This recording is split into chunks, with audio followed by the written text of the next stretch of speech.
Shalom mtoto wa Mungu. Ningependa ujifunze kwamba adui anaweza kutumia maneno yako wewe mwenyewe kukufunga kama silaha ya kuharibu hatima yako. Kuna watu hawezi wakaingia kwenye hiyo ndoa kwa sababu kuna maneno waliwahi kutamka. Kuna watu hawezi wakaingia kwenye huduma kwa sababu kuna maneno waliwahi kutamka. Ukisoma Misali 6:2, naomba nikusomee hapa. Misali 6:2 inasema, basi umetegwa kwa maneno ya kinywa chako. Maneno yanaweza yakatumika kama mtego wa kiroho. Lakini inaendelea sasa, umekamatwa kwa maneno ya kinywa chako. Haleluya. Kumbuka, unaweza kutegwa lakini pia ukakamatwa kwa maneno ya kinywa chako. Adui anachofanya, anahakikisha anatengeneza mazingira ya maneno yako wewe mwenyewe ya kukamate na ya kufanya kuwa mateka. Kuna watu wamefungwa, wapo baharini. Kuna watu wapo kwa mabibi zao. Kuna watu wapo mahali fulani kwa sababu ya maneno tu aliyosema. Kwenye ulimwengu wa roho, maneno sio herufi. Kwenye ulimwengu wa roho, maneno sio sauti. Mara ya kwanza maneno yalitumika kuumba. By the way, spirits au roho katika ulimwengu wa roho hazitumiagi maneno ili kuwasiliana. Maneno yanatumika kwenye ulimwengu wa roho kuumba. Na wewe ni mwanadamu ndio, lakini ni roho, lazima ujue kuyatumia maneno. Ndio maana upaswi kuongea kila wakati. Sasa kwa sababu adui anajua hiki na watu wengi hawajui kwamba maneno wanayoyatamka yanaumba vitu kwenye maisha yao, na yale maneno huwa yaendi tu yakazubazuba. Neno lolote unalotamka linabaki kwenye ulimwengu wa roho. Hilo neno haliwezi likaondoka kama hakuna neno jingine limeliondoa. Ukisoma Isaya 8:10 inazungumza, wala maneno yenu hayatasimama. So maneno yana tabia kusimama kwenye ulimwengu wa roho. Kwa namna nyingine, maneno uliyoyasema na hujawahi kuyafuta bado yapo, yanadai kile ulichokisema. Kwa hiyo shetani anachofanya, na hakikisha unakuwa na maneno negative. Unakuwa na maneno ambayo yanapingana na hatima yako, kwa sababu adui anaweza kujua wewe ni nani. Ukisoma kitabu cha Mathayo utaona wazi wale mamajusi. Amen. Kuna translation nyingine inazungumza wale mamajusi kama washirikina. Mamajusi by the way walikuwa wasoma nyota. Waliweza kujua ile nyota ni ya nani. Walijua ni mfalme. Maana yake ni nini? Ufalme wa giza wanaweza wakajua wewe ni nani miaka ijayo. Wanaweza wakajua wewe hatima yako imefungamanishwa na mpare. Wanachohakikisha ni kwamba unatamka wewe mwenyewe kwa kinywa chako kwamba mimi sitakuja kuoa mpare. Ukishasema tu hivyo, lile neno halitaondoka mpaka umeliondoa. Maana yake nini? Adui atakuzuia kuingia kwenye ndoa ambayo Mungu alipanga, kwa sababu mbingu imeandika script, utaolewa na mpale, utaoa mpale. Lakini wewe tayari umeshafuta, umeshaumba ndoa yako nyingine. Mtoto wa Mungu, maneno ni silaha ya adui.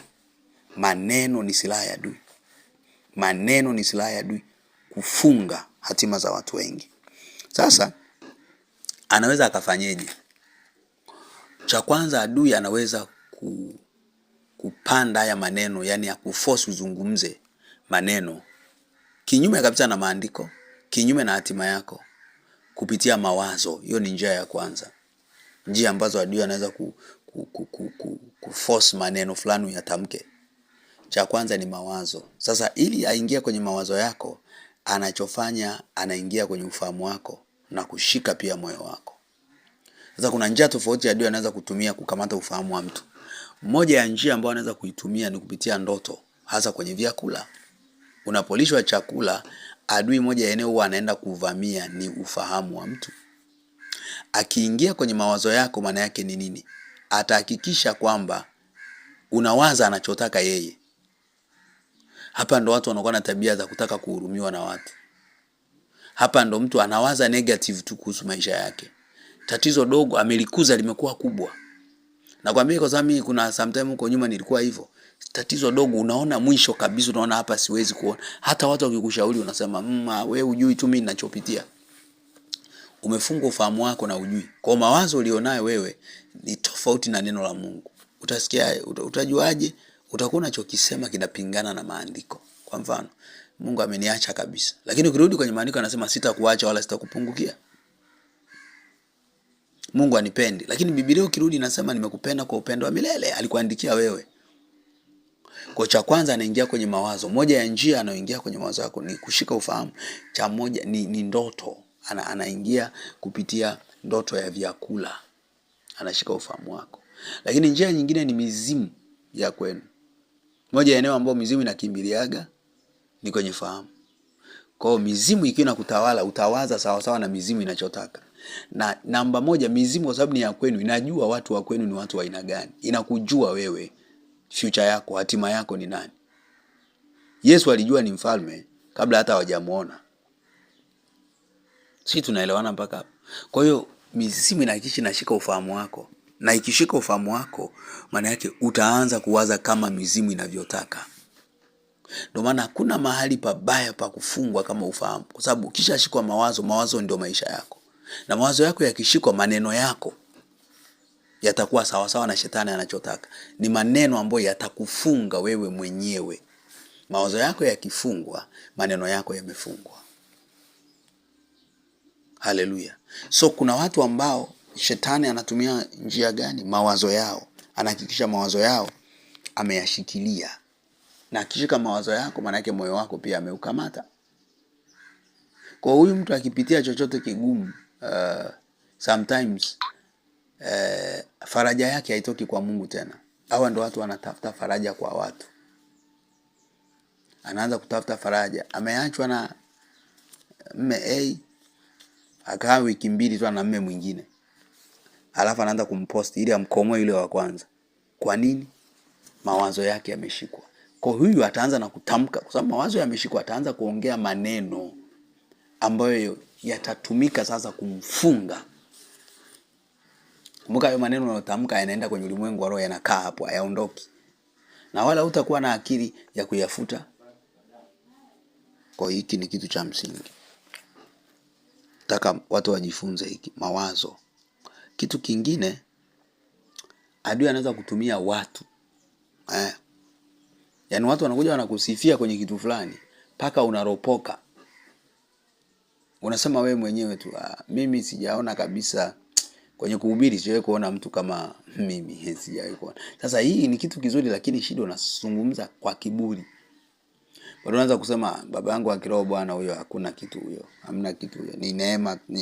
Sijui hata amefikaje hapo kwanza. Hizo kauli ni mashtaka kwenye ulimwengu wa roho. Hayo maneno ni mitego. Ukishaanza kusema hivyo, shetani anaenda na mashtaka yake. Unaona, umesema unawainuaga wanyenyekevu, unawapaga neema wanyenyekevu. Muone huyu. Mshushe.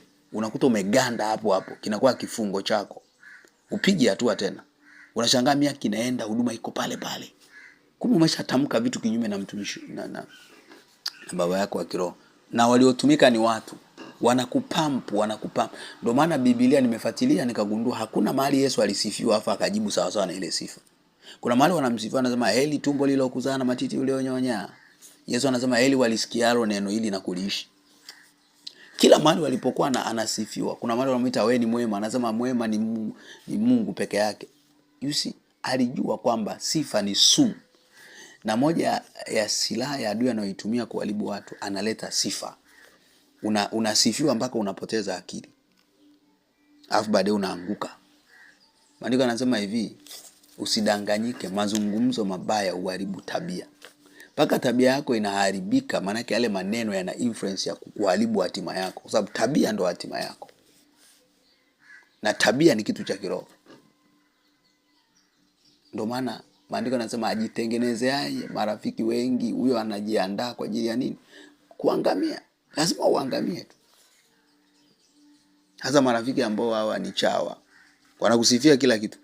The problem na sisi watu tunapenda watu ambao wanatusifia. Mtu akishaanza kukupiga nyundo tu, kukwambia ukweli unaona huyu anipendi. Upendo haupo kwenye kusikia vile unavyotaka kuvisikia wewe. Kwa sababu ukiendelea kusikia unavyotaka kuvisikia, utakuwa yule yule.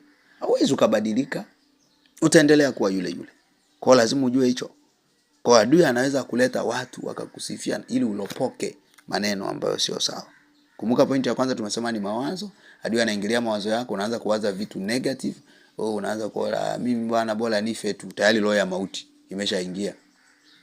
Unaanza kusema kwanza mimi nishazoea kuwa maskini. Mimi siwezi kuoa mpare. Huyo mpale ndo mke mwenyewe. Unaanza kulopoka mwenyewe, mawazo yameharibiwa.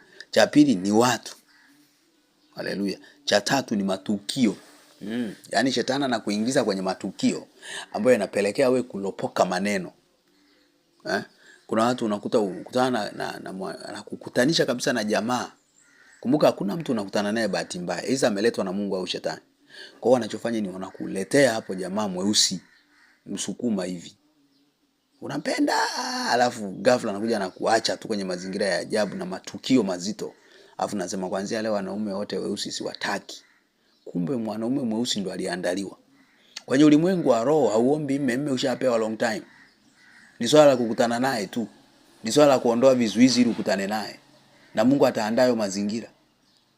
Au shetani ataondoa hayo mazingira. Kwa hiyo kinachotokea ni shetani anakuletea mtu anakupiga tukio. Lile tukio linapelekea wewe unasema kitu ambacho kinasimama kwenye ulimwengu wa roho. Alafu hicho hakika yake wewe mwanaume atakuja mpaka umefuta hayo maneno. Kama unanisikiliza hapa, nataka ujue kama kuna hali unapitia, kwa mfano unataka ndoa au huduma au biashara, anza kufuta maneno yoyote uliyowahi kusema. Sawa? Unajua kuna mtu bado mdogo anaanza kusema mimi nataka niwe mtangazaji mtangazaji. Alafu kuna mwingine anasema mimi nataka tu niwe mfanyabiashara. Alafu unajikuta umeropoka unasema mimi sitaki kuwa mfanyabiashara kwanza. Sitaki kabisa mimi. Kwa sababu kwenye biashara mimi siwezi kufanya biashara. Ukishasema mimi siwezi kufanya biashara, kwenye ulimwengu wa roho hilo umeumba kwamba possibility yawe kutokuja kuweza kufanya biashara. Naomba unielewe, maneno sio herufi wala sauti. Maneno ni kitu kinachoumba. Yaani ni hivi, mara nyingi sisi wenyewe ndo tunatengeneza kuta. Maneno ni kitu kinachotengeneza, ni ukuta au ni njia ya wewe kwenda mahali. Ndio maana kila siku asubuhi ukiamka jifunze kujitamkia baraka. Ndio maana kuna matamko ya baraka kwenye ibada. Yale matamko ni maneno yanaumbwa kwenye ulimwengu wa roho, ili yakusaidie wewe. Mengine yanafuta yale maneno uliyowahi kusema. Haleluya.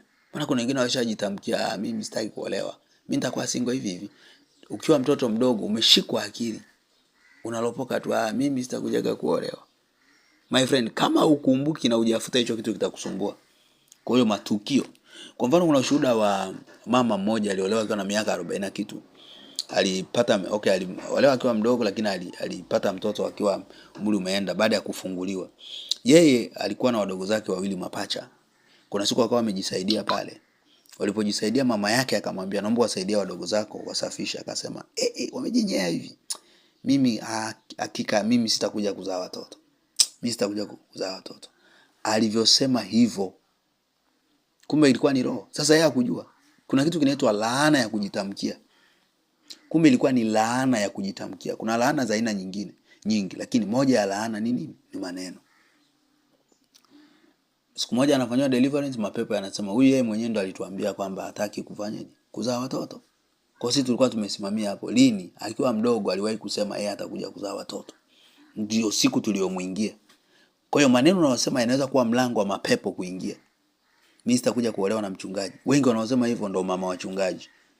Kauli nyingi ambazo zinapingana na maneno, mfano mimi sitakuja kufanya biashara fulani, mimi sitakuja kuoa mwanamke mweupe, mimi sitakuja kufanya hiki, mimi sitakuja kuwa mchungaji, mimi sitakuja kuwa mama mchungaji, mimi siwezi kuwa mzee wa kanisa, hizo kauli mara nyingi ziko pushed na shetani mwenyewe. Anakutengenezea mazingira mpaka unaropoka. Kwa sababu ndo kitu ambacho umepewa na Mungu. Na yoyote anayeishi nje ya kile ambacho Mungu amempa yuko nje ya malengo ya Mungu. Hawezi kuwa na backup ya Mungu. Ndio maana utafanya kitu kila siku naibiwa. Kila siku mambo hayaendi. Kwa sababu unafanya kitu ambacho mbingu haikijui. Mungu hawezi kukupa backup kwenye eneo ambalo hajakutuma kufanya. Si kama unanielewa mpaka hapo. Haleluya. Lakini kitu kingine ambacho adui anaweza kukitumia ni familia. Yaani familia yako unaweza ikawa sababu ya wewe kuongea baadhi ya maneno. Umezaliwa familia maskini. Wenzao wanaanza kununua gari, unasema kwenye gari hapana.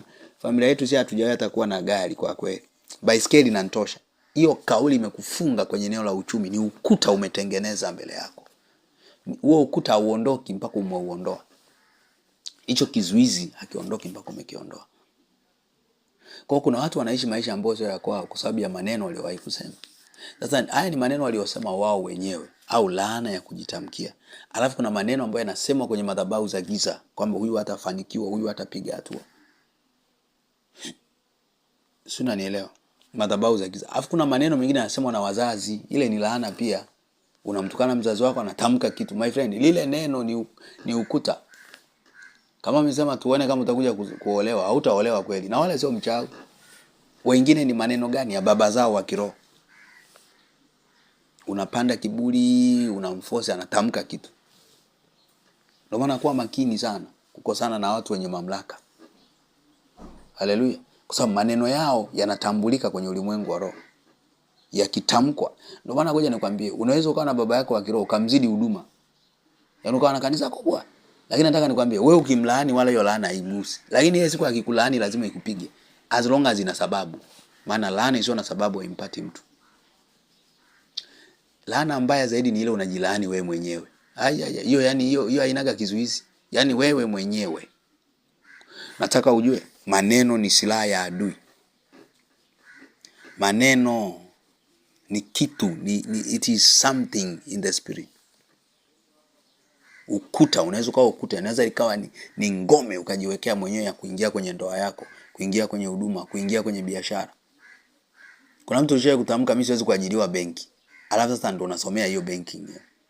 Alafu ukumbuki. That's why ukiona kuna vitu vigumu mbele yako, anza kuomba rehema kwa kufuta maneno uliyowahi kutamka kwenye hilo eneo. Unafuta. Haleluya. Kwa sababu kuna kuta zipo kwenye ulimwengu wa roho, ni wewe ndio uliziweka kupitia maneno yako. Maneno kwenye ulimwengu wa roho yatumike kupiga story. Kwa nilisema tu bahati mbaya, hakuna utani kwenye Biblia. Soma Zaburi 1:1. Biblia inakemea kuhusu kukaa kwenye vibaraza, mnazungumzia mambo ya uzushi. Biblia haina utani. Yesu hajawahi kutania mahali, hakuna mahali Mungu aliwahi kumtania yoyote. Kwenye ulimwengu wa roho hakuna utani. So hayo maneno uliyofikiri unatania yalimaanisha kitu. Watu wengi hawajui. Unajua ni kwa nini? Maana ukishakuwa mtu wa utani sana, hasa utani huu wa mambo ya ajabu, usifikiri ni utani. It is deal done. Mtoto wa Mungu, takai kwenye hii semina ya mitego ya kiroho, ujifunze vitu ambavyo vitakusaidia. Kwa kuanzia leo sasa anza kuamka asubuhi kujitamkia baraka, futa laana, kataa. Sema nimebarikiwa, sitakuwa wa kawaida, napendwa na Bwana. Hakuna kinachoweza kunizuia, hakuna cha kunishinda kwa jina la Yesu. Kama baba yangu alivyo ndivyo na mimi nilivyo. Nimeumbwa katika sura na mfano wa Mungu kwa namna ya ajabu na ya kutisha. Nimepewa kutiisha nchi, kutawala anga, bahari, nchi kavu. Tamka vitu kama hivyo. Yale maneno na menyu unapanda yanakuwa ni mbegu kwenye ulimwengu wa roho. Yanazaa, yana tabia ya kuzaa kwa muda wake. Ndio maana kuna watu wanaishi maisha tu ya rahisi kwa sababu wazazi wao walipandaga maneno kwenye vizazi vyao. Kizazi changu kitakuwa cha mafanikio. Unakuta wewe unaomba mifungo siku 40. Mwenzio anafungaga siku moja tu, anatembea kwenye power. Ndio shida nini? No. Wewe kuta ni nyingi. Wenzio walipanda mbegu bora. Kwa hiyo ana baraka na matamko huko. Ndio maana kabla Yesu Mungu hajawatuma wanadamu duniani, kuna neno alitamka. Maana anasema akawabarikia, maana aliwabariki. Umetanguliwa na neno gani? Lazima litangulie neno. Sasa watu wengi wanatanguliza maneno ya uharibifu, maneno ya hawawezi, maneno ya maanguko, maneno ya kushindwa, maneno ya aibu, maneno ya kufeli. Muda wote tu unataka huruma za watu. Mimi jamani, mimi siwezi. Mimi siwezi kabisa hayo mambo. Mambo ya ndoa mimi siwezi. Umekaa kama mzee una miaka 20. Unaongea vitu negative tu kuhusu maisha yako. Na shetani ndo anachotaka hicho. Kuna watu wameingia kwenye viapo. Unakutana na mdada unasema mimi sitakuacha milele. Hiyo inaitwa soul tie, ni fungamano la nafsi. Maana yake ni nini? Huyo mtu utashangaa na muota upo kwenye ndoa. Kwa sababu umetamka tu sitakuacha. Si nini? Don't be careful na nini.